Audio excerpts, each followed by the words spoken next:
普将中美会晤称为 G2 会晤，暗喻东西二国共同治理全球。这对多边主义世界意味着什么？其实这个两国集团的术语并非新概念，早在2005年就被经济学家提出，随后被前世界银行行长罗伯特·佐利克和战略家布热津斯基等重量级人物理解，意图构建一个中美共同管理全球核心问题的非正式机制，以避免历史重蹈冷战覆辙。但在特朗普口中 ，G2 的说法是极具功利化的。不过从他提及 G2 概念可以说明，在他心中，他已经承认中国和美国平起平坐了，承认中国是美国唯一的对等挑战者。在釜山会晤中，稀土供应、芬太尼管控、对等关税和大豆采购是核心议题，这些都是中国打疼美国的地方。特朗普这次再次提及 G2，绝非一时兴起，而是他经过这么多年的竞争与对抗后，对当今世界国际力量分布得出的结论。他已经亲身体会到，尽管美国使出了贸易战、科技限制等多种手段，却无法像压制其他国家那样彻底摧毁或压制中国。中国不仅保持了自身的优势，还成为了美国真正的对手。但是 G2 的提出意味着在全球设立东西二国，全球事务不再由一个中心说了算，而是由东方和西方两个超级中心共同治理。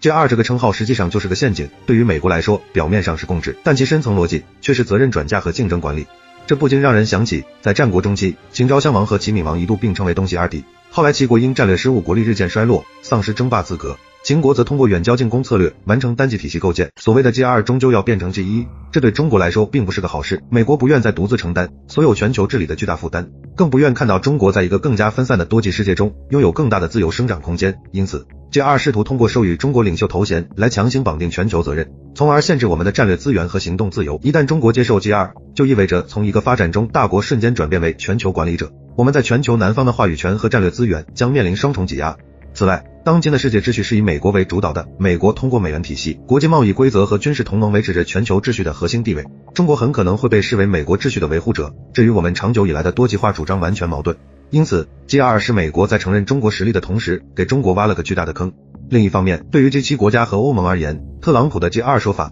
意味着全球重大决策权被直接抽离，从传统的 G7、G20 转移到了中美两国， G7 有沦为区域俱乐部的风险。美国这些传统盟友们估计会感觉被无视和边缘化了。面对特朗普抛出的共治世界的橄榄枝，中国当然会选择战略拒绝，因为多极化才拥有战略回旋空间，才能避免被美国锁死在一对一恶性竞争中。众所周知，三角形才是最牢固的形状，双极是线性的，结构脆弱，还极易因单方面冲突而断裂，而多极才能取得战略制衡和分散风险的效果。因此，中国更倾向于中美欧或中俄美等多极化格局，引入第三方，可以缓解中美之间的直接摩擦，并在两国陷入僵局时提供调解和缓冲，确保全球治理不因中美双边矛盾而停滞。中国不会接受 G2， 还涉及一个更深层的战略身份定位问题。中国长期以来强调自己是发展中国家的一员，南南合作和一带一路倡议都是建立在这种身份认同和互助关系上的。如果中国接受 G2， 实际上意味着加入了发达国家俱乐部，这将会有损我们在发展中国家中的信誉。对于我们而言，维护在全球南方中的领导地位和信誉，远比从特朗普那里获得一个虚名来的重要的多。